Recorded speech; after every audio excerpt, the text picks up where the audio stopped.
Bloody double decker. Bloody double decker. Bloody double decker. Bloody double decker. Hey look, it's actually a bloody double decker. Right. Right. Oh, that guy friggin' vaping over there. Nice work, buddy.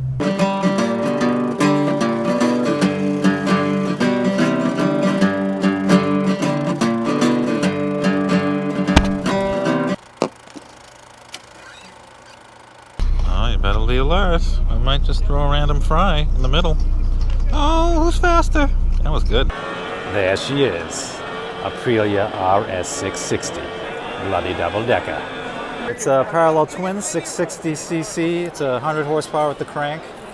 I think it's 169 kilograms dry, which is almost 400 pounds wet.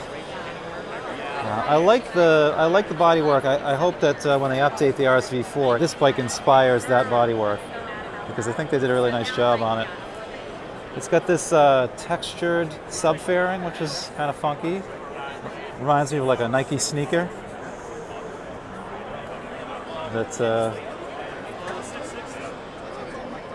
So basically, it's this or a R6, and this is probably a little bit more money, but it'd be a pretty cool bike to ride at the track.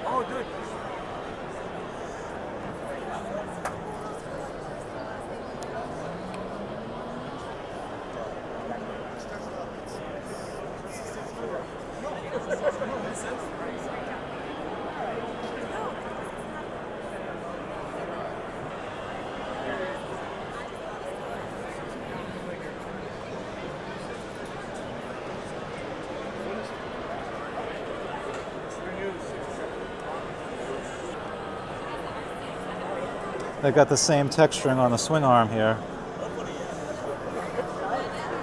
Some pretty beefy webbing on that rear casting. Look at that. The gussets. Oh, these look like the pegs from my 1199. I wonder if they're as slippery.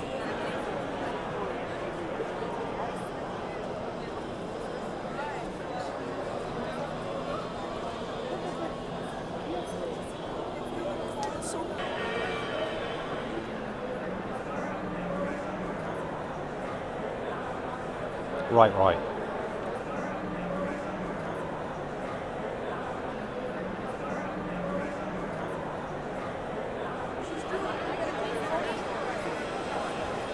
Here we are at Honda. Let's follow the mob. How many more R's can you give it? R. Yar! Hardy, hard.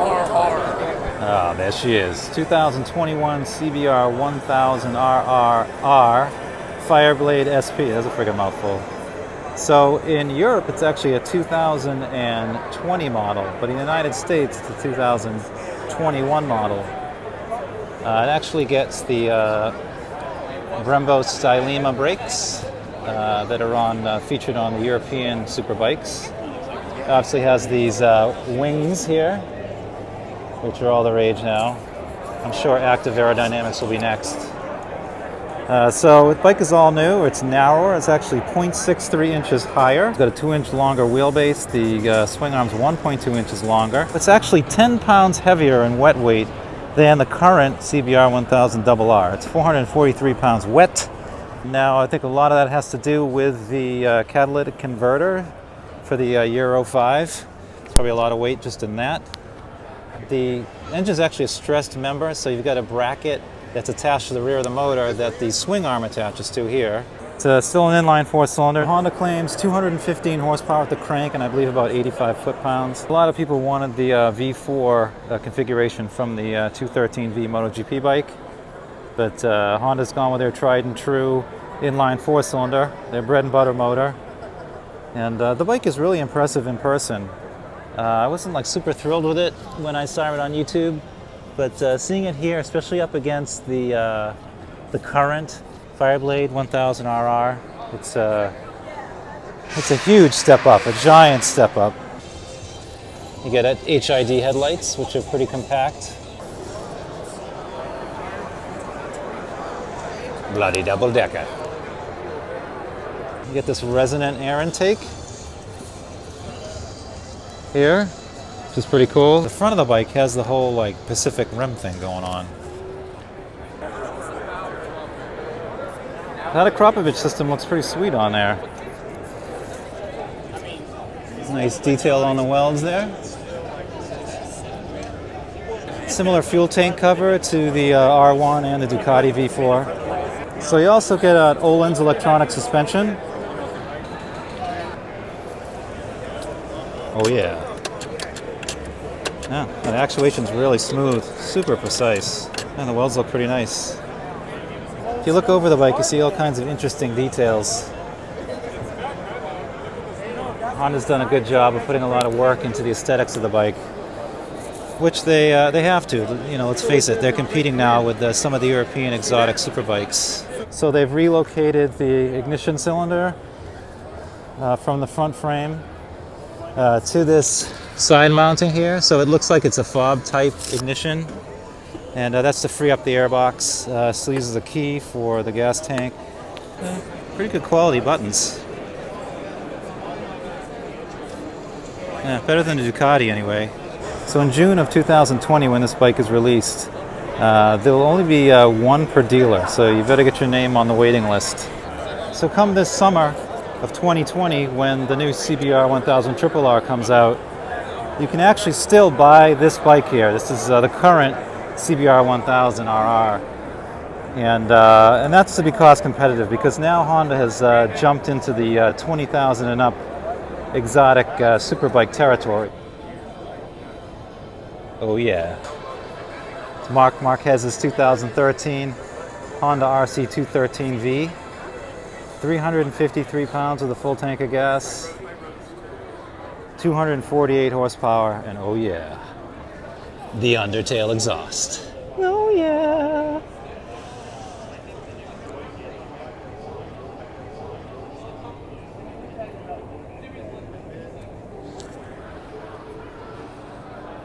Look at that. It's crazy how close the production motorcycles are getting to the MotoGP bikes in terms of power, specific power.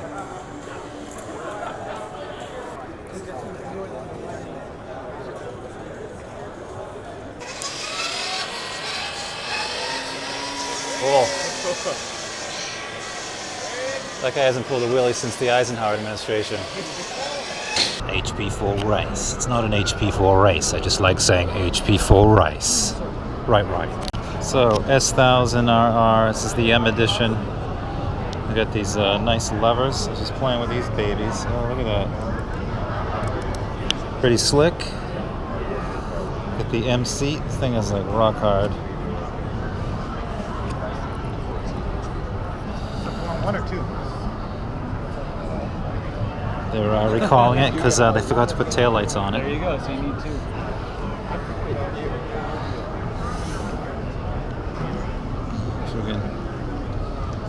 Very nice. This is a cracking bike for 20 grand. It's tough to beat. Looks-wise, it's so-so, but definitely a cracking bike. So I'm over here at the Giant booth, just milling around. And looking at their electric bikes, pretty cool. And I recognize this guy. It's Eric Bostrom. So Eric Bostrom, former motorcycle champion, is now a real avid cyclist. He cycles a lot, so I guess he's working with Giant.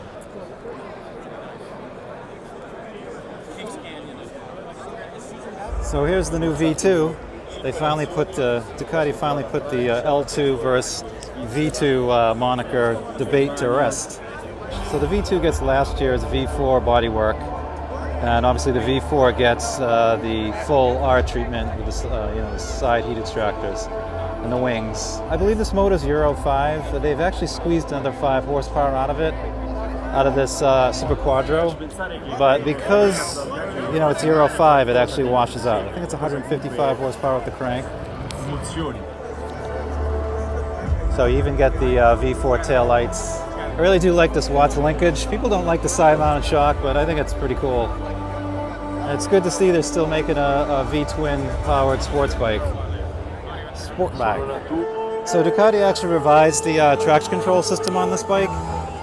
They talked about it a little bit in their world premiere, but supposedly it reduces the torque fluctuations at cornering about 15%. So there's less oscillation in the torque delivery, less pump, better traction and better stability, obviously. And that's true with both of their sport bikes, the V4 and the V2. They've been trying to make the bikes more rideable, more consistent as far as track times. The Panigales are very aggressive motorcycles to ride, so it's very difficult to have very smooth, consistent track times. Yeah, so still the same tubular rear subframe. And actually, a lot of people still use the 899959 and now V2 tubular rear subframe for racing, just because it's lighter than the aluminum Vercurl casting on the 1199, 1299.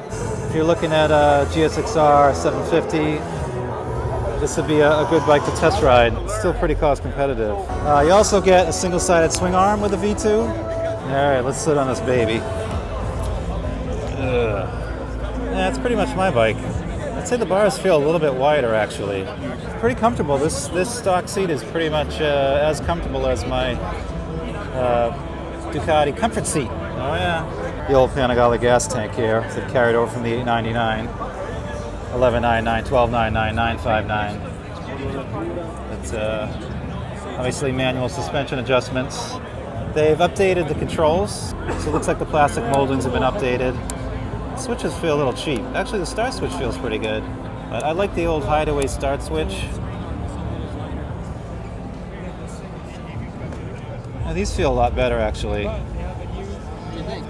it's good. I like it. Yeah, I've got the 1199. So yeah, there's a little bit more room in the seat. That's one thing I noticed. I still have the same knee points. You can really tuck in under the tank. I like the levers too. They updated the levers. Nice. V4.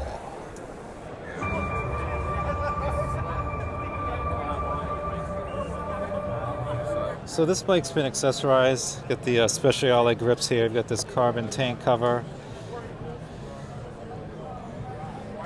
And then you get a hugger here, a front hugger that's carbon fiber reinforced plastic. There are some other carbon bits on here. Carbon swing arm cover. You got the Acra system here. You don't have the carbon rear hugger, but you have a carbon heat shield. Another carbon heat shield here for the Acra system. For 2020, the Panigale is sporting the V4R body treatment. So this means a bigger front fairing and windscreen. You get the side heat extractors and the wings. I was never a big fan of the old Panigale side fairings. Just something weird about them. And I was hoping they'd integrate the R's Guild heat extractors. Not sure I'm crazy about the more bulbous front end, but or these wings. But I definitely like the side fairings a lot better than last year's bike. Engine's unchanged. It's still 1103cc V4, 214 horsepower. Ducati's flagship also gets the revised Evo 2 electronic system to overhaul its rideability, for all skill levels and improve its consistency around the track. The traction control system reduces the torque fluctuations in both frequency and amplitude to improve drive out of the corners. So I think they've tried to tame some of the overall aggressiveness of the bike, and I'm glad they're listening to their customers. Not everyone can be an Alessandro Valleja. So Ducati achieved rideability through a coalition of minor tweaks to the bike, which included raising the ride height, using lower spring rates, for a reduced ride frequency, and utilizing the more compliant Panigale R front subframe. So this isn't just a powder-coated version of last year's frame. They've machined lightning holes into the components to improve compliance in twist and bending for a better feel and overall grip. Ducati claims they've also refined the quick shifter and the blepa. $23K for the base, and I think $29K in S trim. The S gets the electronic Olins and the forged aluminum Marchesini wheels with the friggin' stickers you can wash off. Bike's available in January of 2020. So these wings are actually made from GRP, which is glass reinforced plastic rather than carbon fiber. And probably just a cost savings. So it's a pigmented resin system, that's why it looks black. Glass fiber is about a third the stiffness of carbon fiber. The strengths are actually, S-glass strength is actually pretty similar to carbon fiber. At about, say, 55% fiber volume fraction, the carbon fiber is about 20% lighter and about 3 times stiffer. So you're really gaining stiffness, not really strength from carbon fiber. Electronic O-lens. Mi piace pensare che come una retta è costituita.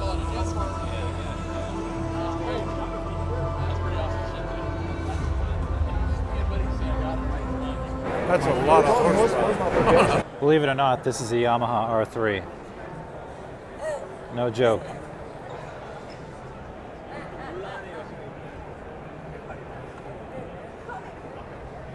Beautiful. Here we are with Kawasaki. Oh yeah. Let's see if the Naked H2 is here. Freaking best in show right there.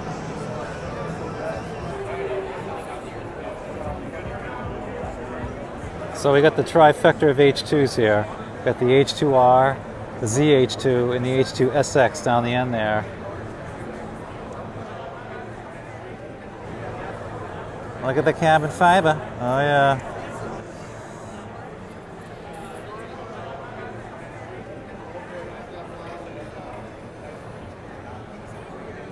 So this is the new ZH2. It's a hybrid between Kawasaki's Z range of naked bikes and the supercharged H2.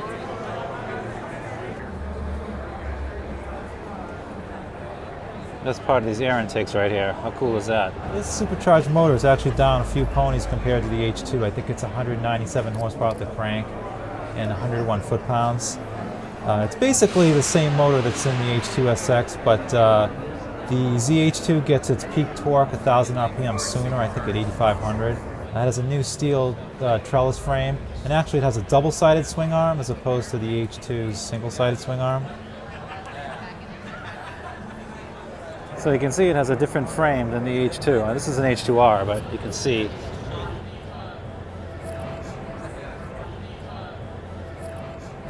so the truss elements are placed differently than on the other than on the H2 and H2R. The welds aren't quite as nice.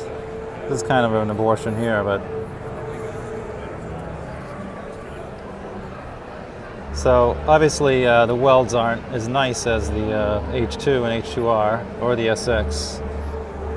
MSRP on this bike I think is 17, so you're about 527 pounds wet. 5-gallon fuel tank. You get slightly different brakes than what's on the H2. These are the Brembo M50s monoblock calipers that are on the SX and the H2, H2R. All right, we'll do a sound check on the old Suzuki Gixxer 1000. Oh yeah. A jewel headlight. Oh, that thing looks sexy. Oh baby. Very nice. All right. V4 Streetfighter. We don't have company Christmas parties the same night. Gus is thinking about having our. Oh yeah, there she is. 208 horsepower, underwear soiling terror. Look at that friggin' thing.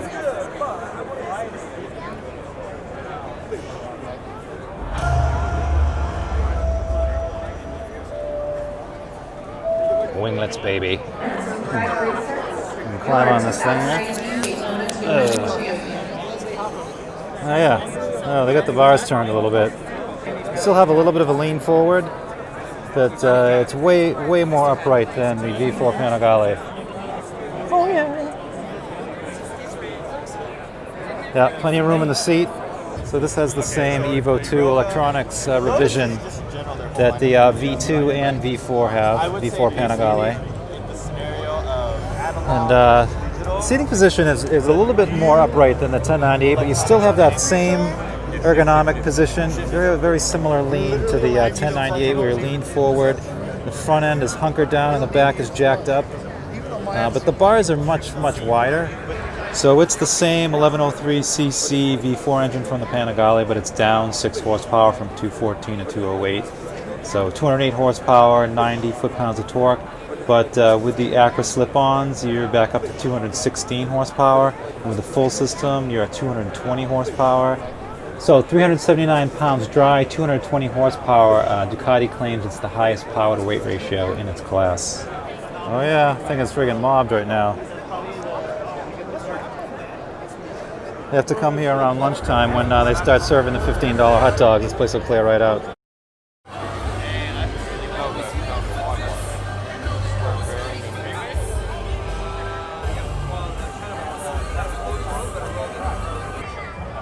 So here are the air intakes here.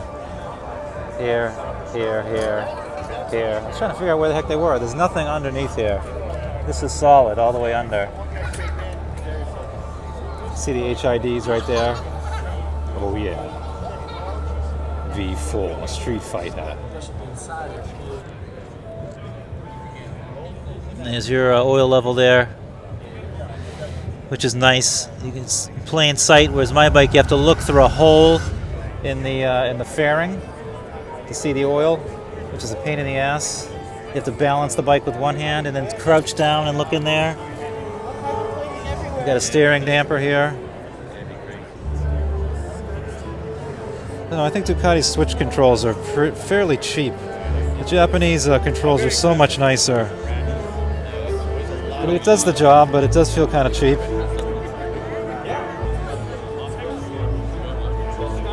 Yeah, it's pretty plush. Bloody double decker. Right.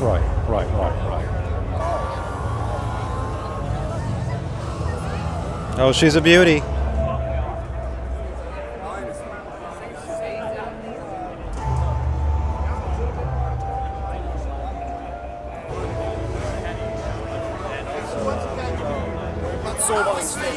Yeah, I know. You're gonna wipe out some kid in the Walmart parking lot. You know? Exactly. No, and they're gonna break and they're gonna cost $5 grand. Yeah.